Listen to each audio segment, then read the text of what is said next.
Douleur, engourdissement, fourmillement comme des fourmis ou brûlures ardentes sur la peau. Pour certains, cela ressemble même à des coups de couteau ou d'aiguille. C'est la polyneuropathie. Mais qu'est-ce que la polyneuropathie exactement ? Pour simplifier, on peut dire qu'il s'agit de lésions des nerfs. Les experts décrivent la polyneuropathie comme une maladie des nerfs périphériques, c'est-à-dire en dehors du cerveau et de la moelle épinière. Et plusieurs nerfs sont généralement touchés. Ces lésions commencent souvent au niveau des longs nerfs, ceux qui vont de la moelle épinière au pied. C'est là que se produit la dégénérescence des gaines nerveuses ou des nerfs eux-mêmes. Cela entraîne des paresthésies telles que des engourdissements, des brûlures ou de fortes douleurs qui peuvent se propager plus loin dans le corps jusqu'aux pieds. Beaucoup se plaignent d'avoir froid aux pieds à cause de ça.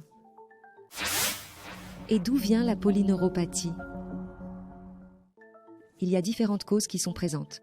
Souvent, la polyneuropathie est une conséquence tardive du diabète, la maladie du sucre. Le manque d'irrigation sanguine renforce souvent la maladie. En effet, les cellules ne reçoivent pas assez d'oxygène et de nutriments. D'autres causes sont les charges toxiques comme les métaux lourds, l'alcool ou la consommation de médicaments. Des carences en vitamines, des infections peuvent également en être la cause, les maladies auto-immunes, les causes organiques cérébrales ou encore les facteurs génétiques. Ils peuvent tous déclencher une polyneuropathie. Que peut-on faire exactement contre la polyneuropathie ? Jusqu'à présent, les médecins ne peuvent malheureusement traiter que les symptômes avec un succès modéré. Des analgésiques sont prescrits pour soulager la douleur. Afin de stimuler la circulation sanguine, si importante pour la polyneuropathie, on a également recours à des thérapies par le mouvement, comme l'entraînement à la marche pour les jambes et les pieds. Cela permet d'augmenter les performances des cellules et des mitochondries. C'est précisément cet effet que les scientifiques ont observé avec la technologie des Klein Fields. Lors d'essais, ces champs magnétiques vexipolaires ont donné des résultats remarquables. Ainsi, nous avons constaté que les Klein Fields s'adressent aux mitochondries. Les mitochondries sont, pour ainsi dire, nos centrales électriques, nos cellules, et sans elles, rien ne fonctionne.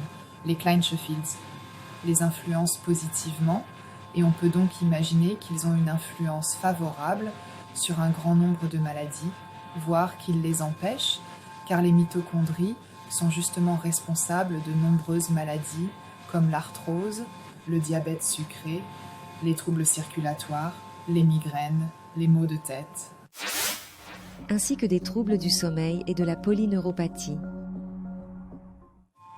Les Voran ont déclaré qu'ils bénéficiaient d'un sommeil bien plus réparateur. Cela peut certainement être dû à raisons différentes. D'une part, il y a certainement une meilleure circulation sanguine. Cela signifie que le corps est mieux irrigué, qu'il se sent mieux et qu'il a moins froid aux pieds. La circulation sanguine est un point central de la polyneuropathie. Elle favorise la régénération des nerfs endommagés. Les pieds froids indiquent avant tout une mauvaise circulation sanguine. Mais ce n'est pas tout. Pour le corps, avoir froid aux pieds signifie toujours alarme, alerte et on dort moins bien. Mais aussi, en fin de compte, parce que justement, l'ensemble des fonctions mitochondriales sont vraiment influencées positivement et que, par conséquent, la phase entre l'éveil et le sommeil fonctionne naturellement mieux. Les douleurs peuvent certainement avoir de nombreuses causes différentes. Elles ne sont certainement pas efficaces pour toutes les douleurs. Nous avons de l'expérience en matière de polyneuropathie, par exemple après une chimiothérapie. Quel est exactement l'effet des Klein Fields ? C'est l'effet de leur champ magnétique vexipolaire. Leur disposition en alternance des pôles nord et sud génère dans le corps des signaux spéciaux qui stimulent la circulation sanguine. De plus, l'efficacité des mitochondries, nos centrales électriques cellulaires, s'améliore considérablement. Cela aide à lutter contre de nombreuses maladies. Les mitochondries sont nos centrales électriques. Elles produisent de l'ATP, qui est notre énergie. Ce composé d'adénosine triphosphate, ATP, est incapable d'être stocké, de sorte que lorsque les individus écoutent, leurs organismes produisent une grande quantité d'ATP afin de faciliter cette tâche. Si les mitochondries ne sont plus fonctionnelles, elles ne peuvent plus le faire. Elles ne peuvent donc plus fournir d'ATP pour toutes les performances de notre corps. Et c'est là qu'ils aident vraiment à ce que cette polyneuropathie disparaisse complètement ou soit réduite à un minimum et réduite. Cela est certainement dû à l'effet de stimulation de la circulation sanguine de ces Clynesche Fields. On sait désormais, grâce à la médecine conventionnelle ou à des publications scientifiques de haut niveau, que les mitochondries sont responsables d'un grand nombre de maladies lorsqu'elles ne fonctionnent pas.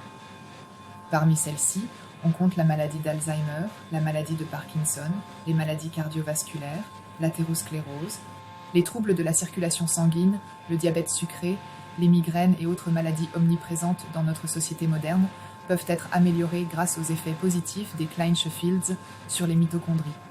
Ainsi, ces champs ont une influence bénéfique sur l'ensemble de ces conditions médicales. Bernard Klein, le développeur des Clynesche Fields, a lui aussi reçu entre-temps de nombreux retours positifs sur le tableau clinique de la polyneuropathie. Et pas seulement de la part des clients eux-mêmes ou de l'étude pilote du professeur Dr Koenigs. Sa technologie est également utilisée dans la sphère privée, comme les semelles à aimantation polaire alternée donnent des résultats visibles. En particulier aussi lorsqu'elles sont également utilisées la nuit. Comme ici par exemple dans la chaussette elle-même, pour améliorer avant tout la circulation sanguine dans le pied. Si j'avais un traitement de plaie, peu importe, ou des douleurs, je les laisserais en place pendant 20 heures. Je mettrais même la semelle dans une chaussette la nuit et je tirerais sur le pied avec la chaussette. Surtout pour les pieds diabétiques, les polyneuropathies et autres. Oui. Mon père a lui-même mis une durée totale de 4 mois. À cause de polyneuropathie dans les pieds, des lésions nerveuses. Et au bout de 4 mois, il pouvait à nouveau marcher sans ortie. Il disait toujours que c'était comme les orties quand on marchait. Au bout de 4 mois, il n'y avait plus rien et c'est considéré médicalement comme incurable. Je connais quelques personnes qui ont le sujet et qui le supposent en fait, et qui le cherchent encore. Le professeur Koenig l'a également constaté dans son étude. Après 84 jours de sommeil sur les champs, les polyneuropathies dans les doigts, les pieds, les bras et les jambes avaient complètement disparu, ce qui est en fait impossible.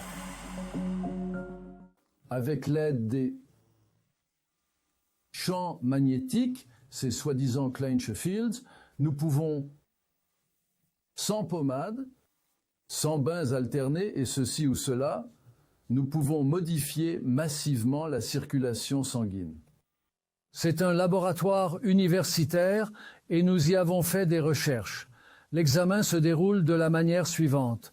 Je pose les mains dessus dans le cadre d'un test en double aveugle. Il y a une trappe quelque part et un véritable film de Clynesche Fields quelque part et au bout de 5 minutes, nous voyons déjà le résultat. Mais tout de suite, l'appareil, la caméra thermique, enregistre une irrigation sanguine beaucoup plus importante que sur l'autre main avec la trappe. Des signes de défaillance, des engourdissements dans les mains et les pieds, et même des douleurs atroces sont encore considérés comme difficiles à traiter par la médecine. Un mode de vie sain et nutritif améliore la qualité de vie grâce à une meilleure circulation sanguine. Offrent en cas de polyneuropathie